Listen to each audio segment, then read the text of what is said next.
Friends, welcome to Dhiraj. मैं तुझे साथ है वर्चुअल में। तो आज हम पढ़ेंगे छठवीं का पार्ट 2। यानी मैंने अभी आप लोगों को बोला कि चलिए अब हम लोग नेक्स्ट प्रश्न देखेंगे, बट वो वीडियो कट हो गया तो वो आधा ही रहेगा, बट ये दूसरा उसी में का प्रश्न है। छठवीं से मान लीजिए पार्ट 2 है, जिसको इंग्लिश में कहते हैं मेंसुरेशन। ठीक है, और मैंने आपको बताया इसमें बहुत सारी आकृति होती हैं, उससे रिलेटेड हर प्रश्न सॉल्व करेंगे। बट जो मैं बता रही हूँ वो सारे एग्जाम में पूछे जाते हैं। आज जो भी हो ना, आप लोग जो भी बुक उठा के देखिएगा, क्षेत्रफल का नाम जरूरी आता होगा, कहीं ना कहीं क्षेत्रफल जरूर याद करने के लिए देगा, क्षेत्रफल या फिर भुजा। इसलिए आज उसमें प्रश्न है, देखिए दिया क्या है, ऊंचाई 3 सेंटीमीटर, ठीक है, वाले एक समलंबकार क्षेत्र का क्षेत्रफल 12 सेंटीमीटर स्क्वायर है। यदि समांतर भुजाओं में से एक 3 सेंटीमीटर और दूसरी की लंबाई याद कीजिए। मैंने आप लोगों को पहले वीडियो में बताया कि क्या होता है, समांतर भुजाओं का योग होता है आगे, ठीक है, तो इसमें वही होगा, लेकिन इसमें b1 प्लस b2 करेंगे। अब कैसे करेंगे वो बताऊंगी, ठीक है।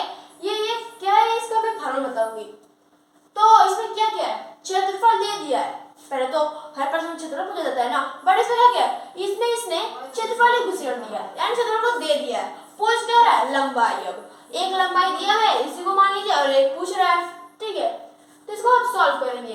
तो कैसे करेंगे, तो हम लोग यहाँ पे जानेंगे। पहले इसका क्षेत्रफल का मतलब, इसका क्षेत्रफल का फार्मूला क्या होता है, यानी समलंब क्षेत्रफल निकालना, उसका फार्मूला क्या होता है। तो यहाँ पे लिखेंगे समलंबकार क्षेत्रफल या फिर समलंबकार का क्षेत्रफल, जो भी लिख लीजिएगा A to Z, तो क्षेत्रफल मान लीजिएगा।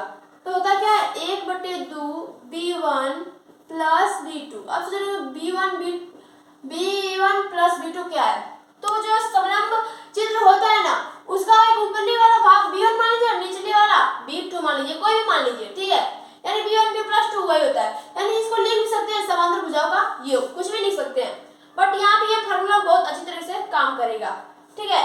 तो इसको कैसे करेंगे, तो चलिए सॉल्व करते हैं।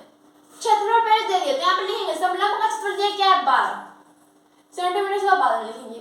यहाँ पे 1/2 b1 का मान लीजिए, मान दिया, यानी एक भुजा का मान दिया है 3 सेंटीमीटर और दूसरा भुजा का पूछ रहा है b2 का, ठीक है। ऊंचाई कितना दिया हम लोग की, ऊंचाई दिया पहले 3 सेंटीमीटर। अब ये क्या है, 1/2, 2 का मतलब ये भाग में है, इधर आएगा तो गुणा में, यानी 12 गुणे क्या हो जाएगा 2, और ये गुणे में 3 है, और इधर आएगा तो भाग में, बचेगा क्या, 3 प्लस b2, यही बच गया, तो दोनों कभी जुड़ेंगे नहीं।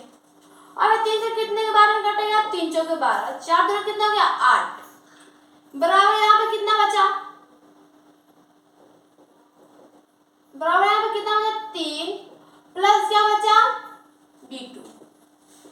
अब इस 3 को इधर लाएंगे, यानी ये प्लस का 3 है और इधर आएगा तो माइनस का 3, यानी कि 8 - 3 बराबर b2।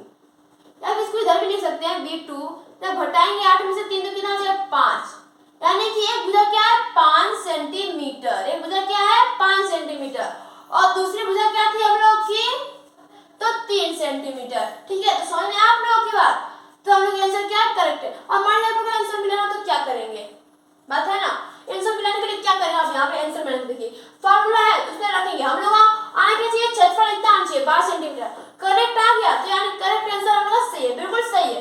तो आप लिखेंगे 1/2, पहला भुजा क्या थी हम लोग की, तो पहला दिया था 3 और दूसरा क्या निकाले हम लोग 5, यानी 3 प्लस 5, ठीक है। अब ऊंचाई कितनी दी थी, 3 दी थी, है कि नहीं। अब यहाँ पे हो गया 1/2, 5 3 कितना हो गया 8, ठीक है, 8 गुणे में 8 होगा, यहाँ पे गुणा 3, ये 2 से कट हो जाएगा कितने बार में, 4 बार में, अब 4 से कितना होगा 12 सेंटीमीटर स्क्वायर, यानी कि आंसर क्या है, बिल्कुल करेक्ट है, यानी आंसर हम लोग सही है। अब चलिए नेक्स्ट वन देखते हैं, सेम ऐसा ही रहेगा, इसको भी ऐसे सॉल्व करेंगे।